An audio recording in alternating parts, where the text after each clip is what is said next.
The Plucky Maiden. Han Myung-ho. We are told in the Yeolryuk Kyosul that when Han was a boy, he had for protector and friend a tiger, who used to accompany him as a dog does his master. One evening, when he started off into the hills, he heard the distant tramp of the great beast, who had scent of his going, and had come rushing after him. When Hans saw him, he turned and said, "Good old chap, you come all this distance to be my friend, and I do love you for it." The tiger then prostrated himself and nodded with his head several times. He used to accompany Han all through the nights, but when the day dawned, he would leave him. Han later fell into bad company and grew fond of drink, and was one of the boisterous companions of King Seo. Han Myung-ho was a renowned minister of the reign of Seo from 1455 to 1468. The king appreciated and did enjoy him greatly, and there was no one of the court who could surpass him for influence and royal favor.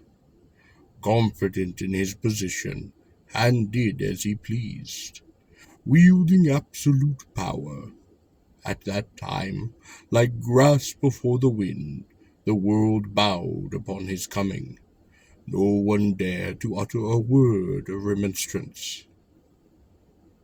When Han went as governor to Pyongyang province, he did all manner of lawless things. Anyone daring to cross his wishes in the least was dealt with by torture and death. The whole province feared him as they would a tiger. On a certain day, Governor Han, hearing that the deputy prefect of Sonchon had a very beautiful daughter, called the deputy and said, "I hear that you have a very beautiful daughter. I would like to make my concubine. When I am on my official rounds shortly, I shall expect to stop at your town and to take her, so do be ready for me." The deputy, most alarmed, said, "How can your excellency say that your servant's contemptible daughter is beautiful? Someone has reported her wrongly, but since you so command, how can I do but accede gladly?" So he bowed, said his farewells, and went home. Upon his return, his family noticed that his face was deeply clouded with anxiety, and the daughter asked why this was. "Did the governor call you, father?" asked she. "Why are you so anxious? Please tell me."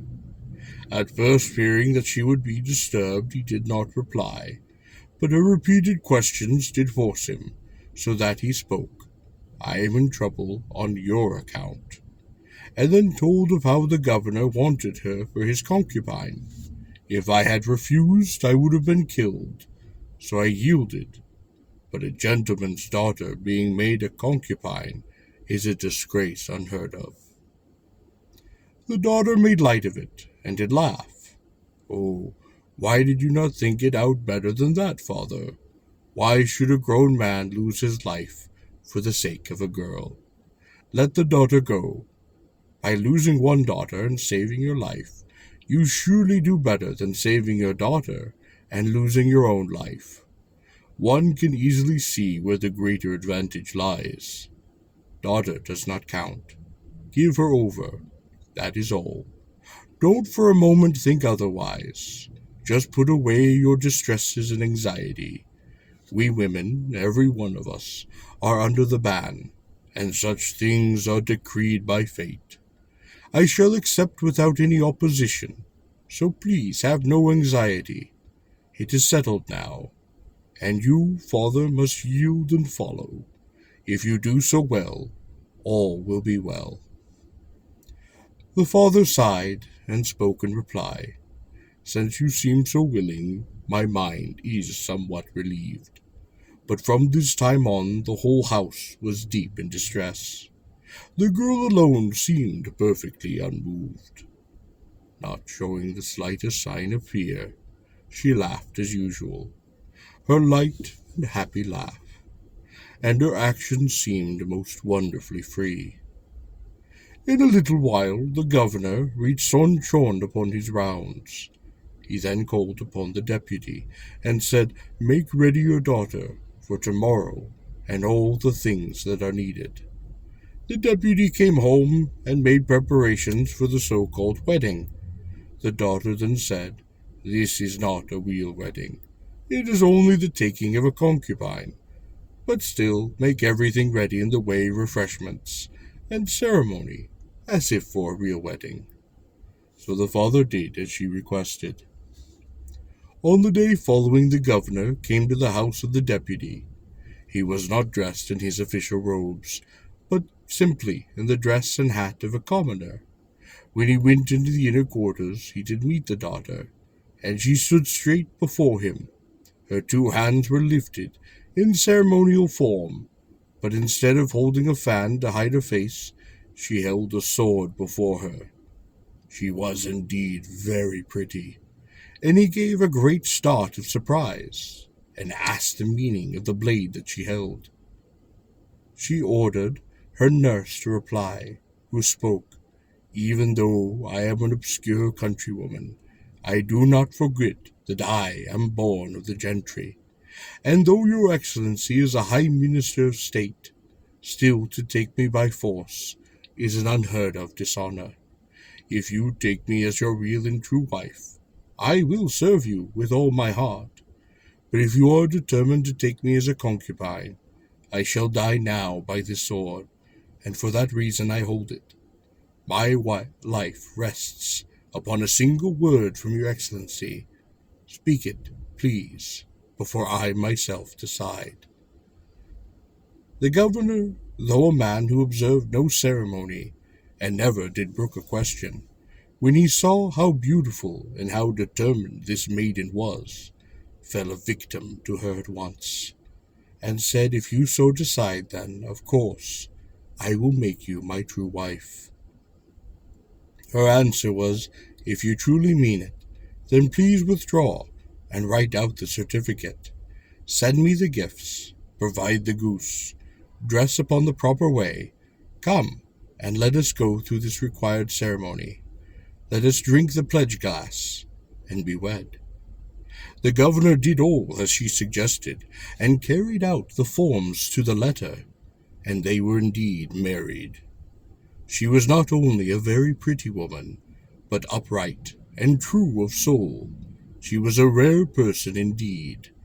The governor took her home. He loved her, and he held her dear.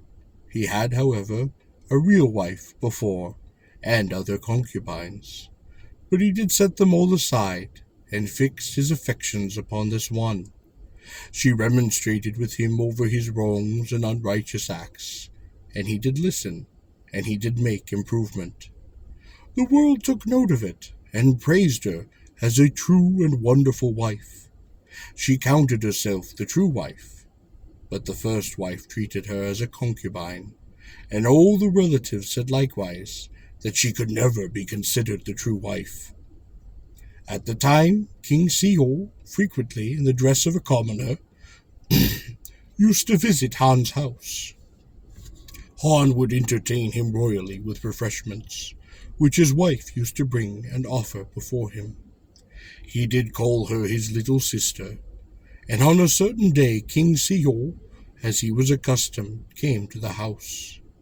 And while he was drinking, he suddenly saw the woman fall on her face before him. The king, in deep surprise, inquired as to what she could possibly mean by such an act. She then told all the story of her being taken by force and brought to Seoul. She wept while she said, "Though I am from a far distant part of the country, I am of the gentry by ancestry. My husband took me with all the required ceremonies of a wife, so that I ought not to be counted a simple concubine. But there is no law in this land by which a second real wife may be taken after a first real wife exists. So they call me a simple concubine, a matter of deepest disgrace. Please, your majesty, take pity on me and decide upon my case." The king laughed and said, "This is but a simple matter to settle. Why should my little sister make so great an affair of it, and bow before me? I will even decide your case at once. Come."